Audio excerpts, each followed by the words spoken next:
কিছু ব্যথা আছে যা শুধু নিজের ভেতরেই রাখা যায়, কারণ সেই কষ্ট কাউকে বললেও কেউ ঠিক মতো অনুভব করতে পারে না। জীবনে কিছু মানুষ হঠাৎ আসে মুহূর্তগুলো একটু সুন্দর করে দেওয়ার জন্য, তারপর ঠিক ততটাই নিঃশব্দে চলে যায়। আমি হয়তো মানুষটা একটু অন্যরকম, নিজের দুঃখ, নিজের ব্যথা, নিজের অভিমান কাউকে বোঝাতেই পারি না, আর মুখ ফুটে বলার সাহসটাও হয় না। ছোট ছোট কথায় মন খারাপ হয়, কিন্তু সেটা বলার মতো মানুষ হাজার কোথায়। যারা একসময় বন্ধু ছিল, আজ তারা সবাই কোনো এক অজানা অজানা জায়গায় হারিয়ে গিয়েছে।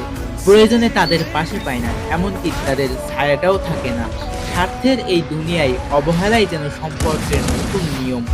প্রকৃত বন্ধুর মতো কাউকে কখনো পাইনি, যার কাছে নিজের সব কথা খুলে বলতে পারি। সবার কষ্ট শুনেছি, কিন্তু নিজের কষ্টটাই নিজের ভেতরেই রয়ে গেছে।